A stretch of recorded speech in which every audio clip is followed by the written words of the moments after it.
Hello दोस्तों, मेरा नाम रिया है। मेरी उम्र 27 साल है। मैं दिखने में आकर्षक और बेहद खूबसूरत हूँ। साफ रंगत, कमर तक लहराते लंबे काले बाल और रोजाना घर के काम काज करने की वजह से छरहरा और सुडौल शरीर। लोग कहते हैं कि मेरी मुस्कान में एक अलग ही जादू है जो किसी को भी अपनी तरफ खींच लेता है। मेरी शादी को 3 साल हो चुके हैं और मेरे पति मुझसे बहुत प्यार करते हैं।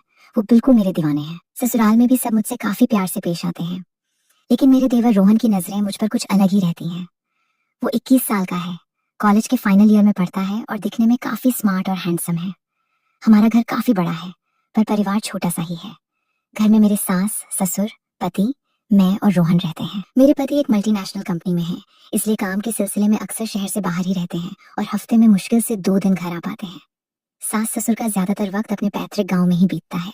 ऐसे में घर पर अक्सर मैं और रोहन ही साथ होते हैं। शुरुआत में सब कुछ एकदम नॉर्मल था।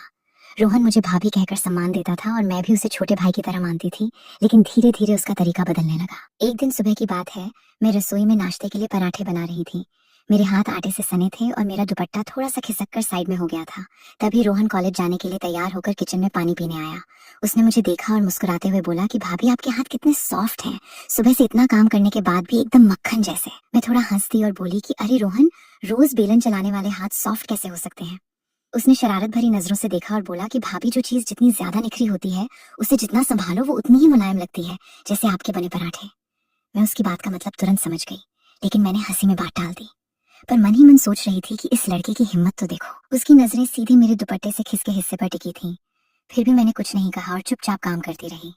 वो पानी पीकर चला गया, पर उस दिन के बाद से उसके बात करने का अंदाज काफी बोल्ड होने लगा था। एक रात घर में हम दोनों के अलावा कोई नहीं था, क्योंकि सास ससुर गांव गए हुए थे।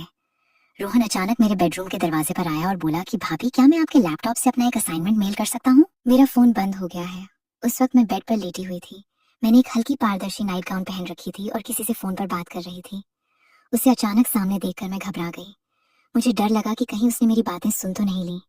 सच ये था कि मैं अपने पुराने बॉयफ्रेंड कबीर से बात कर रही थी। हमारा अफेयर शादी से पहले से था और हम अक्सर देर रात बातें किया करते थे, क्योंकि मेरे पति अपने काम में इतने व्यस्त रहते थे कि मुझे वो वक्त और प्यार नहीं दे पाते थे। रोहन कमरे में आकर मेरे पास ही बेड के किनारे बैठ गया। जैसे ही मैंने उसे लैपटॉप दिया, उसका हाथ जानबूझकर मेरे हाथ से छू गया। वो मेरी तरफ देखकर बोला कि भाभी आपकी उंगलियां कितनी नाजुक हैं, इन्हें छूते ही एक अजीब सा खिंचाव महसूस होता है। मैंने संभलते हुए कहा कि देवर जी, ये हाथ सिर्फ घर संभालने के लिए है, इसमें कैसा खिंचाव। वो मुस्कुराया और बोला कि खिंचाव तो हर खूबसूरत चीज में होता है भाभी, बस महसूस करने की देर है। उसकी आंखों की शरारत बता रही थी कि उसका इरादा क्या है। मैं अंदर से डर रही थी, क्योंकि फोन पर कबीर का मैसेज आ रहा था और मुझे डर था कि कहीं रोहन मेरी चैट या कॉल लॉग न देख ले। मेरी घबराहट देखकर रोहन ने पूछा कि क्या हुआ भाभी, आप इतनी परेशान क्यों दिख रही हैं? कहीं आपने कोई चोरी तो नहीं की जो पकड़े जाने का डर है? मैं उसे देखती रह गई और बात संभालते हुए बोली कि नहीं तो, मैं तो बस तुम्हारे भैया के मैसेज का जवाब दे रही थी। वो हल्का सा हंसा और बोला कि अरे मैं तो मजाक कर रहा था, आप तो सीरियस हो गई। इसके बाद उसने मेल भेजा और गुड नाइट कहकर चला गया। उस पूरी रात मुझे नींद नहीं आई। मैं सोचती रही कि क्या उसने कबीर के बारे में कुछ सुन लिया है। फिर मुझे लगा कि शायद मैं ज्यादा ही ओवरथिंक कर रही हूँ, लेकिन रोहन का बर्ताव दिन ब दिन ज्यादा फ्लर्टिंग होता जा रहा था। अगले दिन दोपहर में मैं उसके कपड़े आयरन कर रही थी। वो कमरे में आया और देखने लगा। फिर बोला कि भाभी आप कपड़े कितने परफेक्ट तरीके से प्रेस करती हैं, जैसे आपको पता हो कि किसी चीज को गर्म कैसे किया जाता है। मैंने कहा कि रोहन, सलवटें मिटाने के लिए गर्म तो करना ही पड़ता है। इस पर वो तुरंत बोला कि भाभी, कभी कभी ज्यादा गर्म हुई चीज को शांत करने के लिए ठंडे पानी की भी जरूरत होती है। उसकी ये बात सुनकर मेरी धड़कनें तेज हो गईं।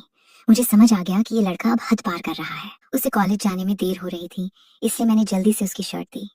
उसने शर्ट ली और बोला कि अब और कितना तड़पाओगी भाभी, एक कप कड़क कॉफी भी पिला दो। उसकी नजरों का इशारा कुछ और ही था। मैंने पूछा कि ठंडी कॉफी लोगे या हॉट? उसने कहा कि जैसा आपका दिल करे, आपके हाथ की बनी हर चीज मुझे मंजूर है। मैंने उसे कॉफी दी और वो पीकर चला गया। रात को खाना खाने के बाद हम दोनों अपने अपने कमरों में चले गए। मैंने शावर लिया और कबीर से बात करने के लिए तैयार होने लगी। मैं अक्सर रात को कबीर से बात करने से पहले अच्छे से तैयार होती थी। मैंने एक सिल्क की नाइट ड्रेस पहनी, हल्की लिपस्टिक लगाई और बाल खुले छोड़ दिए। रात के करीब 2 बज रहे थे और हम फोन पर बातें कर रहे थे। कबीर की बातें मुझे एक अलग ही दुनिया में ले जाती थी। मुझे लगता ही नहीं था कि वो मुझसे दूर है। हम वीडियो कॉल पर बात कर रहे थे और मैं पूरी तरह उसमें खोई हुई थी। तभी अचानक मुझे लगा कि कमरे में कोई तीसरा इंसान भी मौजूद है। मेरी नजरें कमरे में चारों तरफ घूमने लगीं। अचानक मेरी नजर अलमारी के बड़े शीशे के पीछे बने कटआउट पर पड़ी। वहां रोहन खड़ा होकर मुझे छुप कर देख रहा था। मैं डर और गुस्से से कांपने लगी। मैंने तुरंत फोन काटा और चिल्लाकर बोली कि रोहन, तुम वहाँ क्या कर रहे हो? वो बिना किसी झिझक के बाहर आया और मुस्कुराते हुए बोला कि कुछ नहीं भाभी, बस ये देख रहा था कि भैया की गैर मौजूदगी में आपकी रातें इतनी हसीन कैसे बीतती हैं। उस दिन जब मैं मेल करने आया था, तभी मैंने आपकी और कबीर की सारी बातें सुन ली थी। मैंने उसी दिन सोच लिया था कि आपको रंगे हाथों पकड़ूंगा और आज पकड़ लिया। आप अपना सारा प्यार उस कबीर पर लुटा रही हैं। थोड़ा ध्यान अपने इस देवर पर भी दे दिया होता। उसकी बातें सुनकर मेरे पैर तले जमीन खिसक गई। मैं रोते हुए उसके आगे हाथ जोड़ने लगी कि रोहन, प्लीज ये बात तुम्हारे भैया को मत बताना। वो मुझे छोड़ देंगे, मेरा घर बर्बाद हो जाएगा। मैं उनसे भी प्यार करती हूँ, मुझसे गलती हो गई। रोहन ने मुझे संभाला और बोला कि ठीक है भाभी, मैं भैया को कुछ नहीं बताऊंगा, लेकिन मेरी एक शर्त है। मैंने रोते हुए पूछा कि कैसी शर्त? वो बोला कि ज्यादा कुछ नहीं, मुझे बस वही चाहिए जो मैंने आज दोपहर आपसे मांगा था। मैं उलझन में पड़ गई कि दोपहर में उसने क्या मांगा था। फिर उसने खुद ही याद दिलाया कि कॉलेज जाने से पहले मैंने आपसे कड़क कॉफी मांगी थी। मैंने कहा कि तुम्हें कॉफी पीनी है?